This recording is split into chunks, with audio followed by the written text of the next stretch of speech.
लापता महिला मौत के बाद जिंदा हुई, सस्पेंस बरकरार। अंतिम संस्कार के बाद कैसा चमत्कार।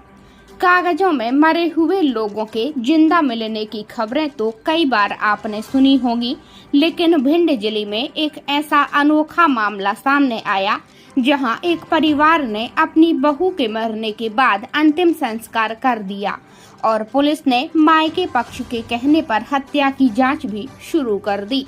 लेकिन 2 महीने बाद वही बहू उत्तर प्रदेश के नोएडा में मौज करती मिली। भिंड जिले में एक ऐसा अनोखा मामला सामने आया जहां गुमशुदा हुई एक महिला के शव मिलने के बाद परिजनों ने उसका अंतिम संस्कार कर दिया, तो वहीं पुलिस भी इस हत्या की जांच में जुटी हुई थी। लेकिन करीब 2 महीने बाद ही यही महिला भिंड पुलिस को उत्तर प्रदेश के नोएडा में नौकरी करती मिली। दिमाग को उलझा देने वाला यह मामला अब पुलिस के लिए भी सिरदर्द बन गया है। असल में जानकारी के अनुसार महगांव के पोरसा रोड पर ससुराल में रह रही ज्योति अचानक 2 मई को गायब हो गई थी, जिसको लेकर ससुराल के लोगों ने महगांव पुलिस थाने में पहुंचकर ज्योति के गुमशुदा होने की रिपोर्ट भी दर्ज कराई थी। लेकिन कुछ ही दिनों बाद मऊ थाना क्षेत्र के कतरौल दंदरोवा रोड पर ग्राम मढ़रौली के पास एक महिला का आधा जला हुआ शव मिला। जब शव की शिनाख्त की गई तो ज्योति के मायके पक्ष के लोगों ने उसकी पहचान करते हुए ससुराल वालों पर हत्या का आरोप लगा दिया। ज्योति के मरने की बात सामने आने के बाद परिजनों ने उसका अंतिम संस्कार कर शांति भोजन कराया। वहीं पुलिस ने संदेह के चलते यह मामला जांच में लिया और अज्ञात आरोपियों के खिलाफ मामला दर्ज कर विवेचना आगे बढ़ाई। लेकिन इस विवेचना में पुलिस को झटका तब लगा जब लगभग 50 दिन बाद अचानक ज्योति का पति सुनील पुलिस के पास पहुंचा और पुलिस से उसने अपनी पत्नी के केस को लेकर कुछ बातचीत की। महिला के पति सुनील के मुताबिक उसके मोबाइल पर एक मैसेज आया जिससे उसे पता चला कि उसकी पत्नी ज्योति जिंदा है। जनधन के खाते से लाडली बहना के 2000 रुपये निकाले गए हैं।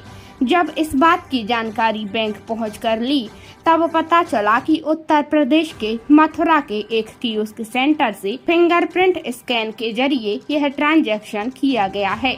असल में ज्योति के बैंक खाते में उसके पति सुनील का मोबाइल नंबर जुड़ा हुआ था। ऐसे में लाडली बहना योजना के पैसे ज्योति के खाते में आते थे और बैंक से होने वाले ट्रांजैक्शन के मैसेज सुनील के मोबाइल पर ही आते थे। जब यह बात उसने पुलिस को बताई तो पुलिस ने मथुरा पहुंचकर कियोस्क सेंटर के सीसीटीवी खंगाले तो पता चला कि खाते से रुपये निकालने वाली महिला कोई और नहीं बल्कि खुद मृत बताई जा रही ज्योति थी। ये बात सामने आते ही पुलिस का भी सिर चकरा गया। सीसीटीवी के आधार पर इस बात की पुष्टि तो हो गई कि ज्योति जिंदा है। फिर मऊ और महगांव पुलिस ने संयुक्त रूप से उसकी ट्रेसिंग शुरू की और लोकेशन का पता लगाया।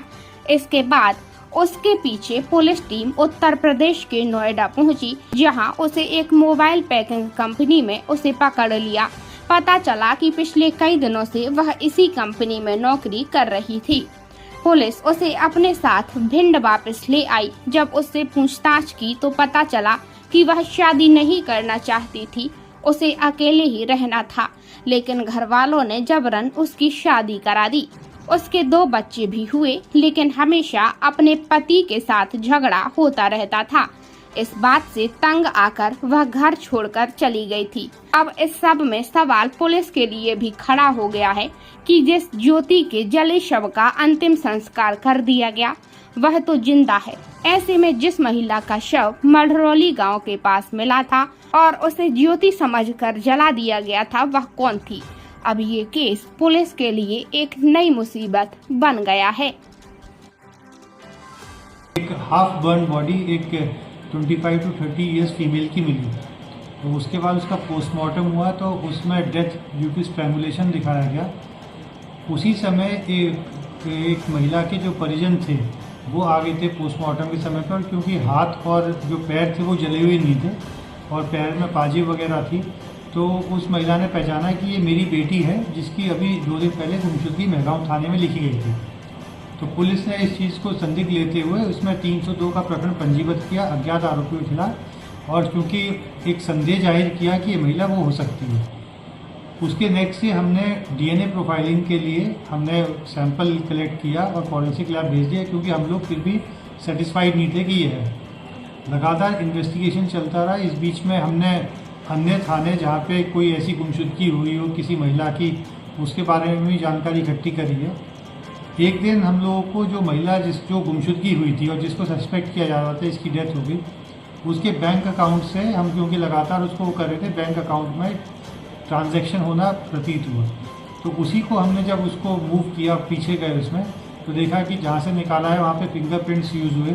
फिर उस महिला की फ़ोटो वहाँ पे दिखाई गई, तो पता चला कि जो ये महिला थी ये वहाँ पे दिल्ली में रह रही है, और इसको पुलिस ने उस संबंधित गुमशुदगी में मऊ और मेहगांव की पुलिस ने दस्तयाब की।